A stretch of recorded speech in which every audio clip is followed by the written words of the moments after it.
Under Education Professional Learning Data, beginning fall 2017, Learning Services implemented a universal tool to collect feedback data on district-wide in-services attended by instructional staff.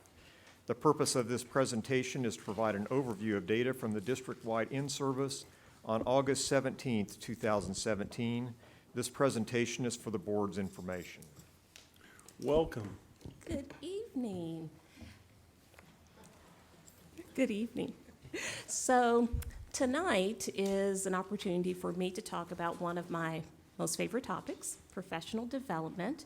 So thank you, Mr. Rohde, Dr. Thompson, Ms. Arnold, and other board members for this chance to update you on what is happening with our professional learning data that we've been able to gather this year. As just a follow-up on what occurred last school year, our teachers completed a professional learning survey, which we were able to analyze that data and identify professional learning topics that they identified as needs and wants, types of delivery mode. They also told us if the professional development was aligned with our initiatives. And so we were able to take all that data and begin to plan accordingly for this year. One of the things that we said we wanted to do based upon our learning was to provide a universal way of collecting feedback at the conclusion of our district-wide in-services. And so that started this year. And what we wanted was at the district-wide in-services, a quick way for participants to be able to provide feedback. We wanted that feedback to be anonymous. We wanted it to be a convenient way of those participants to share that information. And so there was an online survey that was created. It was able to be taken on a computer, a tablet, or some other type of smart device. It did not require participants to submit their names or their school. And there were 3 main questions we wanted to learn from them. So as far as what we learned, we had nearly almost 2,500 participants participate in the professional learning survey at the conclusion of the district-wide in-service this fall. These participants represented all types of areas of teaching across our system. And so that was good for us to know that we were reaching elementary as well as secondary, core, as well as exploratory classes. We also learned that majority of the teaching staff were regular education classrooms, but they also represented our support classrooms, including interrelated, our ESOL, exploratory, child study team, paraprofessionals, and others. So then this gets into the 3 questions that we wanted to learn from our participants. We wanted to know if the professional development sessions that they participated in were relevant to their role. Was it applicable to the work that they do? And this was asked intentionally based upon the feedback that we received last year from the professional learning survey, that we wanted to make sure that we were providing sessions that folks told us that these are the type of professional development sessions that we need in order to enhance our planning and instruction and to make an impact in the classroom. And just 96.5% of the respondents said just that this session or the sessions that they attended this fall were applicable to their role.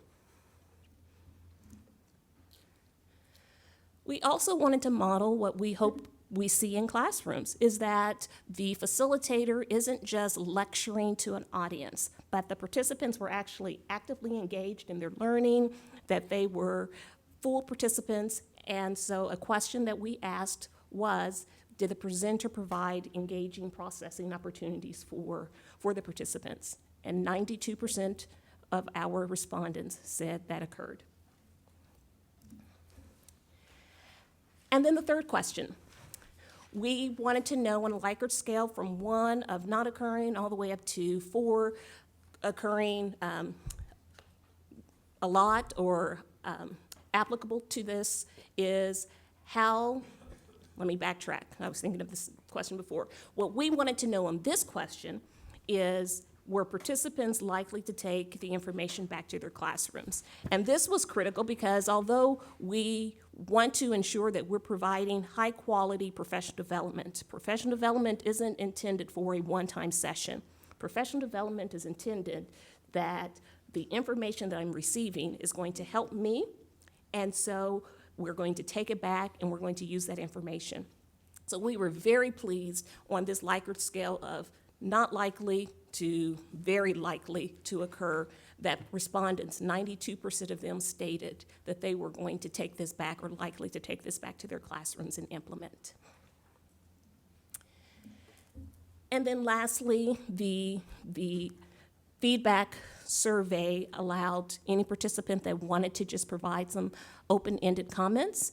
And some of the things that we were pleased to be able to learn from their comments is they felt that we valued them as professionals, that we had listened to the feedback they provided us last spring, and they were able to take that information we were able to take that information and provide professional development sessions that gave them choice, because that was really big.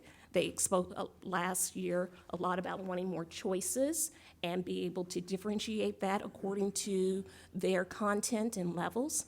They also spoke very highly of the opportunity to just have time to collaborate with their peers. So this universal feedback will continue.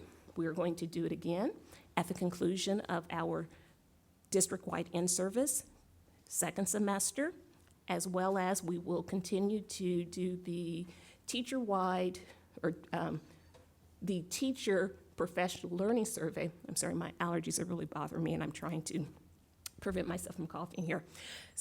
The professional learning survey that gives us data on the type of professional development, the topics. So we'll do that again, second semester, as well as just this universal feedback at the conclusion of our in-service, so we can continue to plan high-quality, relevant professional development to meet the needs of our audiences. Okay. Dr. Irving, remind me how we prepare the presenters. Do we ask them for syllabus? Do you sit down and go through the presentation with them first so you know what they're going to present? How much work do we do in advance to make sure that it is what we want to have accomplished? We do an extensive amount of work, and one of the things we preach in learning services is that when one of us is in front of an audience, we represent all staff. And so it begins with identifying what the learning objectives are going to be for the professional development sessions. Our facilitators complete what we call a content and processing document. Think of it as a lesson plan. We want to ensure that we are very detailed in that content and processing so that we are well prepared, not only with what we're presenting, how we're going to present it, how we're going to engage our audiences, what materials we need.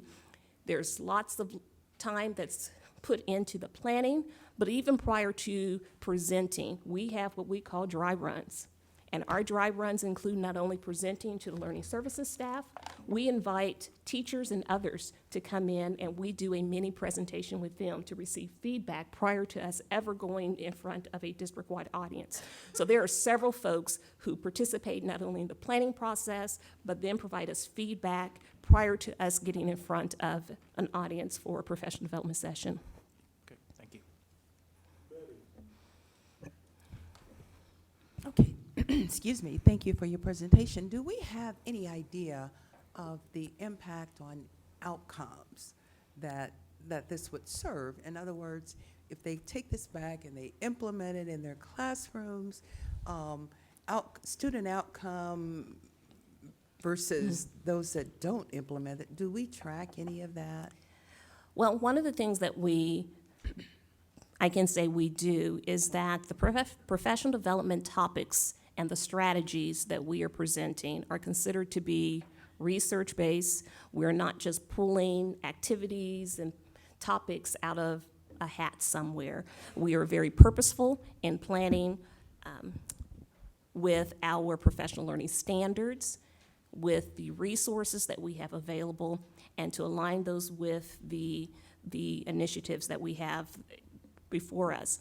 With that said, we believe, because of what we are presenting is research and standard-based, that if it is taken back and implemented with fidelity, that we should see evidence that it is working for our students. And probably, if I had maybe prefaced that a little bit, because I look at, although 92% is great, if you have 8% that's not, or 6%, and if they find out, you know, those that are implementing these, the success rate or the impact on outcomes is so significant that maybe I should. I guess I'm asking from that standpoint as far as offering feedback to those that decided against it.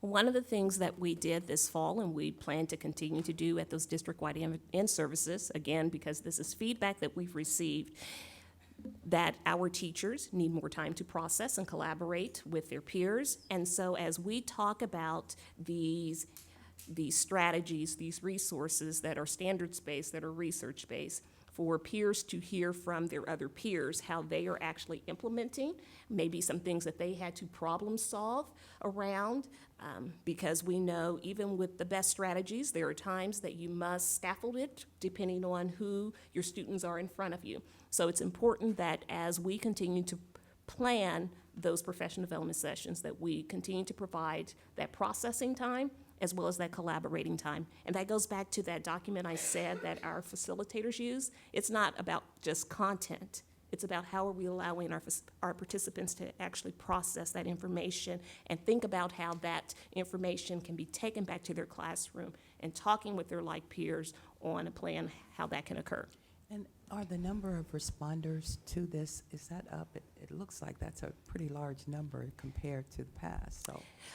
This was, although we have always collected some type of feedback during professional development sessions, this is the first time, which is why I'm so excited about it, the first time that whether you were in a PE session or whether you were in an ELA session or whether you were high school, middle, or elementary, every participant received the exact same feedback form at the conclusion of their professional development sessions, and not required, but we encouraged them to participate because that's how we can continue to learn, grow, adapt, and improve the quality of professional development that we provide. Thank you. Joy? Good evening, Dr. Irving. Thank you for sharing the data with us. This is something we've talked about for a while, and you have really you've really made a lot of really positive changes in the learning services. I just had a couple quick questions. One was on the slides where you have the question, the yes/no questions. Is your team able to segment those by session attended so that you can tell if there was a particular presenter that maybe got a lot of no's or a particular topic that got a lot of no's as you think forward? Yes, we can. And so leaders from those different areas had an opportunity to analyze and look at their data and some of the open feedback so that we can continue to, there might be some strengths that are areas that we might need to focus on in particular areas. So we are able to do that. That's great. I was hoping you were going to say that. And then the second comment I was just going to make is I think it's great that we had almost 2,500 responses the first time out. So now I think we have to look at how do we increase that number of feedback, because that's probably about half of our teaching staff, right? And so I think what we really like to see is, and this is on our education staff to do. It's not on you, but we'd really like to see them all, or a high percent. There's one organization in town, one leadership organization in town that their goal is an 85% readout. So it's a 3-question survey, and they want 85% of the people to answer a certain way, right? And 85% of the people that were there to answer it. And so we might look at how we kind of get some goals and see if we can continue to not lose sight of this, because I think it's an important tool to be able to see if there's a problem, to find it earlier, which I know it's what you're trying to do, and then to celebrate what's going well, which there's a lot going well in this report to be celebrating. So thank you for your time and for coming, even though it sounds like you don't feel very well. Thank you very much. All We right. appreciate it. Thank you.